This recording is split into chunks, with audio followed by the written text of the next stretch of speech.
हिंदी की पाठशाला सीबीएसई में आप सभी का स्वागत है बेटा। बेटा आज हम पढ़ेंगे कक्षा 11वीं आरोह भाग 1 का पाठ है स्पीति में बारिश। स्पीति में बारिश बेटा, स्पीति एक जगह का नाम है, हिमाचल प्रदेश के लाहौल जिले की यह तहसील है। जैसे कि स्पीति में बारिश, तो वहाँ बारिश होती है, उसके बारे में बताया गया है, तो आपको आगे बताऊंगी। तो ये अब बताती हूँ इसके बारे में कि यहाँ कैसा स्थान है। यहाँ ऊंचे दर्रे और कठिन रास्ते हैं, मतलब उनको ऊंचे दर्रे बने हुए हैं, उन पर चढ़ना कठिन होता है, इसलिए इसका इतिहास जो है वो बहुत ही कम है। जब कोई जाएगा नहीं बेटा तो वहाँ इतिहास कैसा होगा, इतिहास भी कम ही बताया गया है। यह क्षेत्र जो है संचार के साधनों से भी कटा हुआ है, संचार के साधन भी यहाँ ज्यादा नहीं है, और यहाँ जो है वायरलेस सेट के माध्यम से ही यहाँ जो है कलंक और काजा एक दूसरे से जुड़े हुए हैं। ये जगह का नाम है बेटा। तो प्राचीन काल में क्या बताया गया है कि स्पीति भारतीय साम्राज्यों का अंग रही है। यह कभी लद्दाख, कभी कश्मीर, कभी बूशहर, कभी कुल्लू मंडल में रही, तो कभी यह ब्रिटिश राज में रही, स्पीति को बताया गया है, परंतु हमेशा स्वतंत्र ही रही है। इसकी कभी गुलाम नहीं हुई है, स्वतंत्र रही है। कौन? स्पीति। और इसकी स्वतंत्रता, रक्षा व संहार सबका कारण जो है इसका भूगोल था। ये जैसी ज्योग्राफी इसकी थी वो।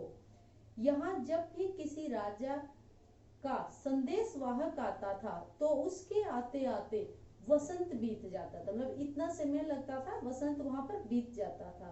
स्पीति का तरीका तो ब्लीचिंग गोंपा जैसा था। यहाँ के लोग जब डायनामाइट का विस्फोट होता तो उससे बचने के लिए वे आंखें बंद करके चागमा, एक प्रकार का चागमा बेटा यहाँ पर पेड़ है, उसका नाम है, तो उसका तना पकड़कर एक दूसरे को पकड़कर बैठ जाते थे, और जब धमाका हो जाता था फिर डरते डरते आंखें खोलकर उठ जाते थे। जोरावर सिंह जैसे आक्रमणकारी से बचने के लिए यहाँ के लोग घर छोड़कर भाग जाते थे, और यही उनकी सुरक्षा शैली थी कि इस तरह भागकर ही बचते थे वो। यहाँ की बेटा जनसंख्या के बारे में आपको बता देती हूँ। स्पीति की जनसंख्या जो है वो लाहौल से कम है। वर्ष 1901 की जनगणना के अनुसार स्पीति की जनसंख्या 3231 व वर्ष 1971 के अनुसार कितने 1971 के अनुसार 7196 रही है। इसका क्षेत्रफल 2155 वर्ग मील था तथा जनसंख्या का जो घनत्व था वो 1 वर्ग मील में केवल 4 व्यक्ति से भी कम था, मतलब इतना था कि 1 वर्ग मील में 4 व्यक्ति ही रहते। इस तरह से वहां की जनसंख्या थी बेटा, जो वर्ष 1901 में प्रति वर्ग मील 2 से भी कम हो गई, मतलब जो है और भी कम हो गई थी यहाँ पर। स्पीति का राज्य 1846 ईस्वी में कश्मीर के राजा गुलाब सिंह के जरिए अंग्रेजों को मिला। अंग्रेज इसके जरिए पश्चिमी तिब्बत के ऊन वाले क्षेत्र में प्रवेश करना चाहते थे। तिब्बत का जो क्षेत्र था 1846 कुल्लू लाहौल स्पीति ब्रिटिशों की अधीनता में आ गई। पहले ये सभी क्षेत्र सुप्रिटेंडेंट के अधीन थे। 1873 में स्पीति में एक रेगुलेशन पास किया गया।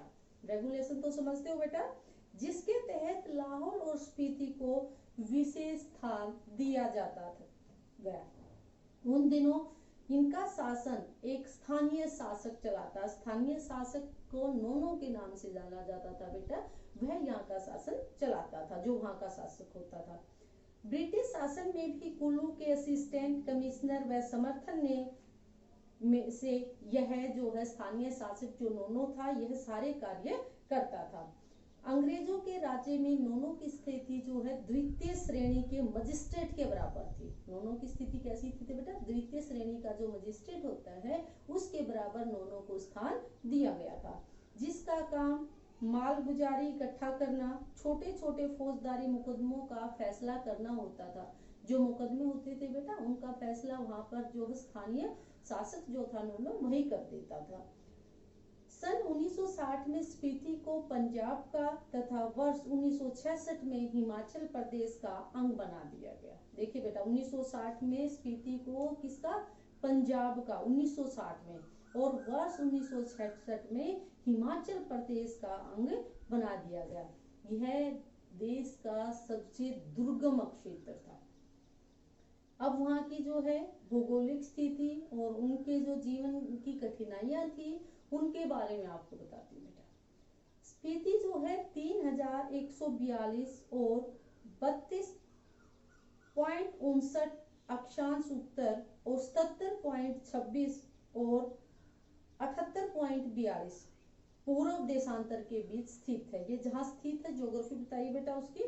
स्पीति के चारों ओर दुर्गम पहाड़ हैं, उसके चारों ओर दुर्गम पहाड़ बने हुए हैं जिनकी ऊंचाई औसत 18,000 फीट है। इसके चारों ओर जो है 18,000 फीट ऊंचे पहाड़ी बनी हुई है, ऊंचाई है। ये पहाड़ उसे पूर्व में तिब्बत, पश्चिम में लाहौल, पूर्व में किससे मिलाते हैं, तिब्बत से, और पश्चिम में लाहौल से, दक्षिण में किन्नौर और उत्तर में लद्दाख से अलग करते हैं, या पहाड़ अलग कर देते हैं बेटा, मिलाते नहीं, सॉरी। इसकी मुख्य नदी स्पीति है जो कि 16,000 फीट की ऊंचाई से निकलकर तिब्बत से होती हुई रामपुर, बूशहर और किन्नौर होते हुए सतलुज में मिलती है। स्पीति नहर जो है बेटा कहाँ जाकर मिलती है, सतलुज में। कहाँ से होकर, रामपुर, बूशहर और किन्नौर से होते हुए कहाँ जाकर मिलती है, सतलुज नदी में जाकर मिल जाती है। इसके साथ कोई पारा और पिन नदियों की घाटियां भी हैं, परंतु केवल स्पीति घाटी ही आबाद है, वही आबादी है। यहाँ के लोग भीषण ठंड के कारण, यहाँ बेटा ठंड बहुत ज्यादा होती है, तो क्या कहते हैं 8-9 महीने शेष दुनिया से कटे रहते हैं।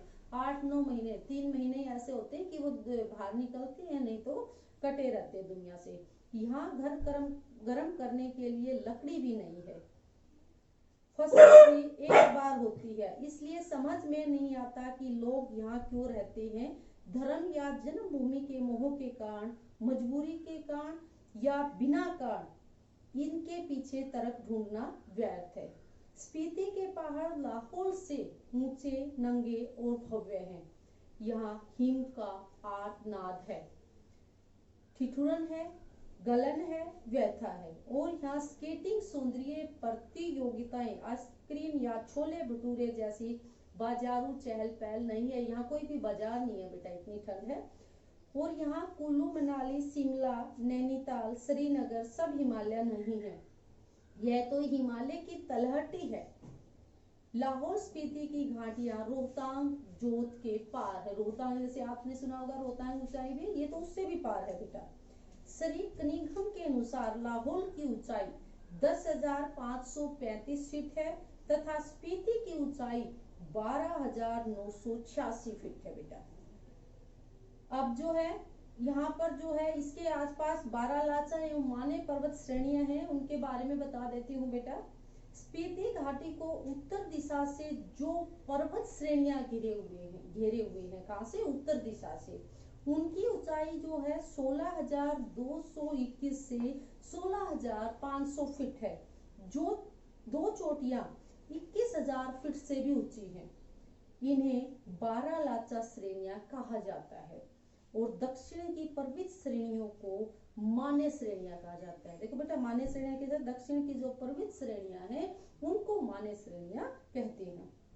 संभवतः इसका नाम बौद्धों के माने मंत्रों के नाम पर पड़ा हो।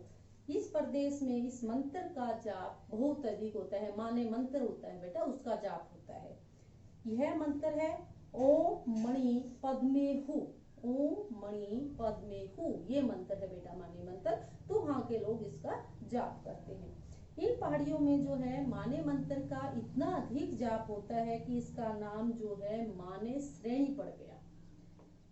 अब इंपीरियल गजट के अनुसार माने श्रेणी की ऊंचाई जो है 21,646 फीट है बेटा, और कुछ छोटी चोटियां 17,000 फीट से अधिक ऊंची हैं।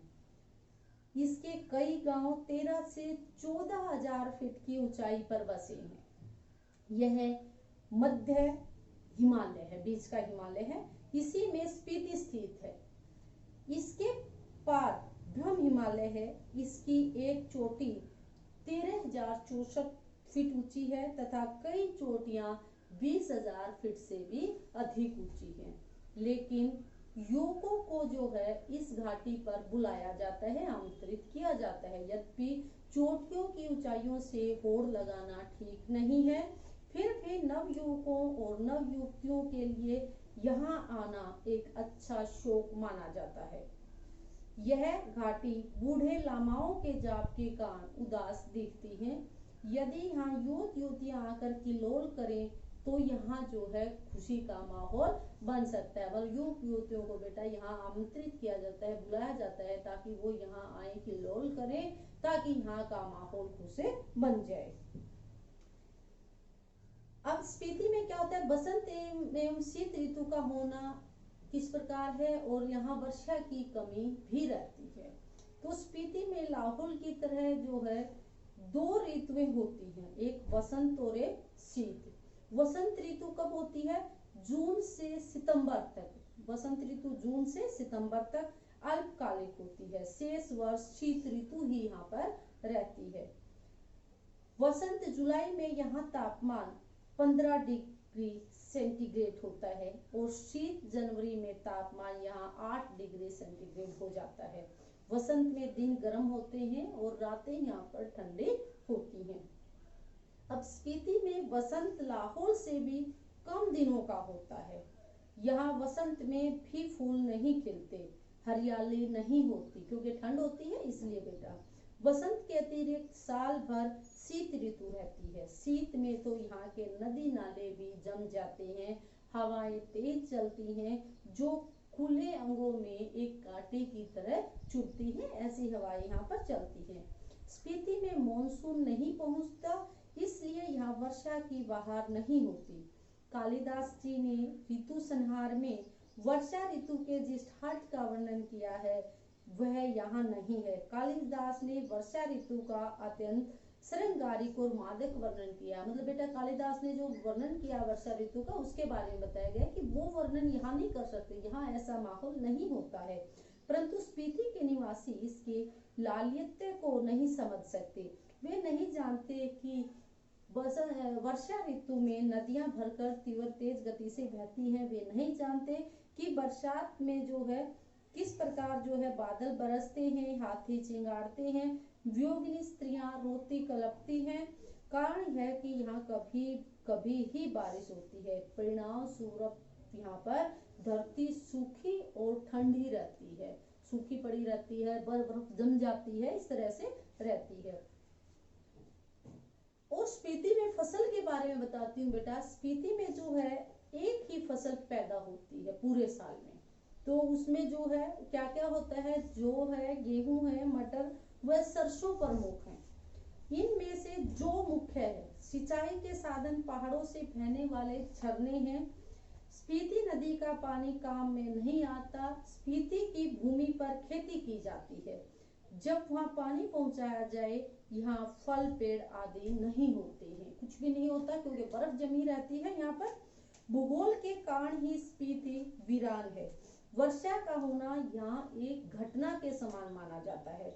लेखक एक घटना का वर्णन करते हुए कहते हैं कि जब वह काजा के डाक बंगले में सो रहा था तो आधी रात के समय उसे लगा कि जैसे कोई खिड़की बजा रहा है, खटखटा रहा है। उसने खिड़की खोली तो हवा का तेज झोंका मुंह व हाथ को छिलने वाला लगा। तेज झोंका ठंड के कारण इतना जोर से लगा। उसने दरवाजा बंद कर दिया और दरवाजे की आड़ में छिपकर महसूस किया कि बाहर बर्फ की बारिश हो रही है। सुबह उठने पर पता चला कि लोग उसकी यात्रा को शुभ बता रहे हैं, क्योंकि यहाँ बहुत दिनों से वर्षा नहीं हुई थी और आज उनके आगमन से यहाँ पर वर्षा हुई है। इसीलिए लेखक उनके आगमन को जो है यहाँ के लोग शुभ मानते हैं। तो ये आपका पाठ था बेटा, स्पीति में बारिश। सभी बच्चे इस वीडियो के ध्यान से देखना, समझना और अंत में मेरे वीडियो वीडियो पर कमेंट करना, लाइक करना और चैनल को सब्सक्राइब जरूर करना। धन्यवाद बेटा।